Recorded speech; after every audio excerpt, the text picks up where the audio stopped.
Hello, ladies and gentlemen. This is Dr. Robinson again, and we are going to continue our review of the for the grade 7 final exam. It's part 2 of the show 2015 to 16 year. If you need help with your homework, there's the Dial a Teacher Homework Helpline at 212-777-3380. That's from Monday to Thursdays from 4 p.m. to 7 p.m. Watch our show Math Time on Tuesdays at 4:30 p.m. to 5 p.m. on Optimum Cablevision Channel 15. Watch our study videos on YouTube. You can see my videos by typing in the search engine my channel name, Dan Robinson. Check out our latest release, which was the PKMS Math Prep 16. It's a very good movie. I think you'll like it. You could tweet me at drobmath1. All right, this is where we last left off. We were talking about Jennifer can walk 2/5 miles in 15 minutes. If she continues, she if she continues at this rate, and that's important, at this rate, how far in miles will she walk in 1 hour? All right, so let's see. What do we have here? We got she's walking 2/5 miles in 15 minutes, and they say at this rate. How far? So we're looking for distance in miles. Can she walk in 1 hour? All right, we got our work cut out for us. So let's get started. So the first thing I'm going to do is I'm going to set up a rate. A rate is a fraction. So when you see the word rate, it relates to ratio. Ratio is another way of saying fraction. So what are we comparing? We're comparing miles to time, and that's in minutes. So this is the ratio. We got 2/5 is the miles of the distance that she traveled. So 2/5, we're going to compare that to, and here's my fraction bar, the time she did that in, which was 15 minutes. So they want to know how far, and I'm going to put a variable in there from anyone like x to represent the distance in miles, because my miles over here. Will she walk in 1 hour? 1 hour. Let's see. They start with minutes and they jump to hours for some reason. So I should either convert 15 minutes to an hour, a quarter of an hour, or I can take 1 hour and convert that to 60 minutes, because 60 minutes are in 1 hour. So I'll make that 60 minutes, and now I'll just deal with minutes. So that way it'll be easy to deal with because I'm dealing with the same units of measure. Now, all I got to do in order to find a missing value is to cross multiply. When I multiply 15 times x, that's going to equal to, when I cross multiply, 2/5 times 60. And we multiplied fractions before, so let's multiply. So 2/5 times 60, first thing I'm going to do is put a 1 underneath that. So 2 times 60 gives me 120. 5 times 1 gives me 5. And 15 times x gives me 15x. So there's my equation. But let me break that down a little bit. I have 120 divided by 5. Let's see. We can simplify that a little bit. It goes 2 times, and that'll give me 10 and 2 remainder, which would be 20, so that goes 24. So I have 15x equals 24. So now all I have to do is divide by 15, divide by 15, and I'll have my x. So 15 goes into 24 one time, and I got a remainder of, let's see, I believe that's 9 out of 15. And I can reduce that by dividing this by 3, which will give me 3, and dividing that by 3, which will give me 5. So what I did was I divided by 3, and I should show that just in case you don't see it. Divide by 3 equals, divide by 3 equals. So my answer is going to be 1 3/5, and we're looking for the distance, miles. So that's how far she would be able to walk in an hour. So Jennifer, happy walking to you. I hope you had a good walk. So let's press this. So here we set up our proportion, 2/5, compare that to 15 minutes. X was the distance we were looking for, over 60. Then we cross multiplied to give us 15x, 2/5 times 60.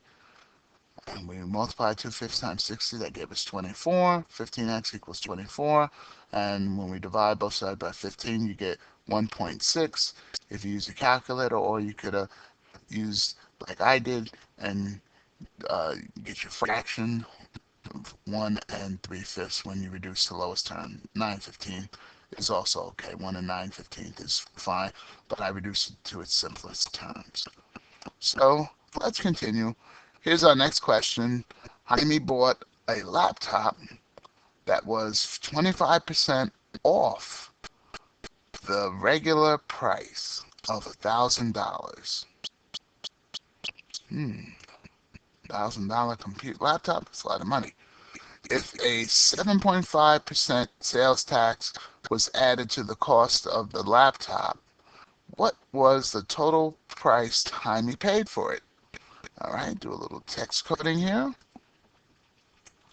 So the laptop was 25% off the regular price of $1,000.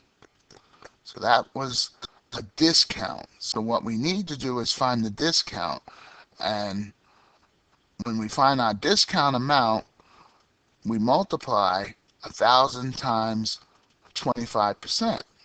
That'll give us the discount amount, in other words, how much you save. So I'm going to find the discount by multiplying, let me get my calculator, $1,000 times 25%. This will give us how much money that Jaime saves on the computer laptop. So Jaime saves $250. That's the discount. So let's write that down. So Jaime saves has a nice discount of $250. So this is our discount. So if he doesn't have to pay $250, then that means he has to pay less than $1,000. So that'll be 1,000 minus $250, and you'll get $750, which you'll have to pay. Now, when you buy in a store, there's usually something called sales tax. That's added on to the cost of the item that you buy. So we want to know the total price. So the total price will be the 7%, 7.5% times $750. So I better get my calculator up again. So let me get my calculator and clear this. So $750 times the 7.5%, 7.5%, that's the sales tax, and that'll give us how much tax he has to pay. He has to pay $56.25 tax. So let's shrink that a little bit. So we're almost done because they want to know what's his total cost. So his total cost will be, and this is the tax, the total cost will be the new price, and remember he has to pay this because he got a discount, plus he's got to pay tax of $56.25. So let's add that up together. So let's line it up nicely. $750 and $56.25. We're going to add that to get a total. So 25 cents and 6, 10, carry the 1, $806.25 is what Jaime will have to pay for this laptop. So that'll be his total price. So let's take a look at what we got here. First thing we did was we found the discount. Now I did it differently. In here I use this formula, T equals P parenthesis 1 minus R.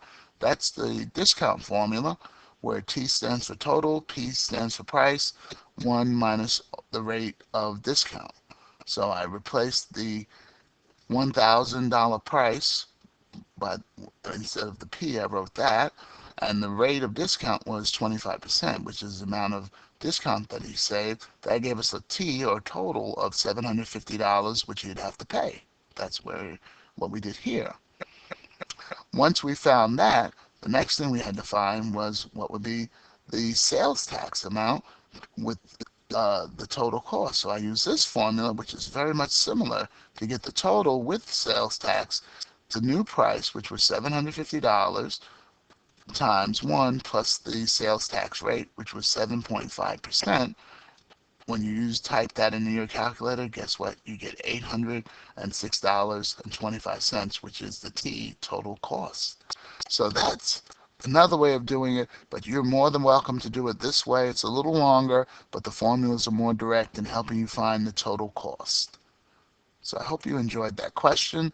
I thought it was a good one. So write down your questions. If you don't understand it, rewatch the video if you have to. If you understand it, I'm happy for you. So here's our next question, and we're going to end on this. Last week, Brianna earned $30 for babysitting 4 hours. This week, she earned $45 for babysitting for 6 hours. If she is paid the same amount of money each hour, what is the constant of proportionality between the money Brianna earned and the number of hours of babysitting? Okay, we got a lot going on here. So we got Brianna is earning some money for babysitting. So let's do a little text coding. So $30 for babysitting 4 hours. So let's see, $30, and I'll put that over 4 hours. I wonder how much is that per hour. Just curious. I wonder how much she made, because the longer she babysits, the more money she should make. So let me just find that out. I'm just curious. $30 divided by 4 hours, because this is important to know in case you have to babysit. $7.50 per hour. Let's bring that down. So she makes $7.50 per hour. All right, let's keep doing our text coding. So she earned $45 for babysitting 6 hours. So let's write that down. $45 for 6 hours. If she's paid the same amount of money for each hour, so she's making the same amount, that's important, of money for each hour, and I'll even circle that. What is the constant of proportionality between the amount of money Brianna earned and the number of hours of babysitting?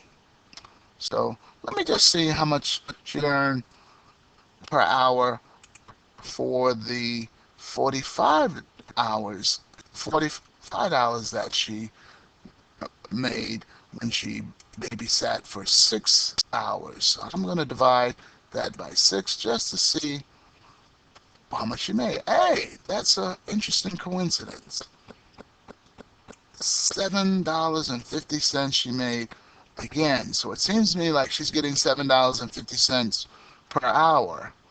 When we're dealing with the constants of proportionality, that is some number that is constantly occurring when you're dealing with a situation. There's a formula, y equals kx, where k is called your constant of proportionality. It constantly occurs where you're doing something independently, which would be the x number of hours she babysits. Because that can change. It doesn't matter how many hours she babysits because it's independent of whatever she does. In reality, her dependent variable is going to be the amount of money that she makes. It depends on how many hours that she works. So the hours are independent. The amount of money is dependent based on the number of hours that she babysits. So, but what's constant is the $7.50. And I'll put $7.50 like that. And that's constantly appearing. If I had an equation, the dollars, which is my y, is equal to the $7.50 times the number of hours. I'll call that my x, hours. Excuse my poor handwriting here. Let me get my little eraser and erase that because I don't like that. So, alright, let's write that a little neater, Dr. Rob. So my x will be my hours that she worked, and I ended up writing an equation. Y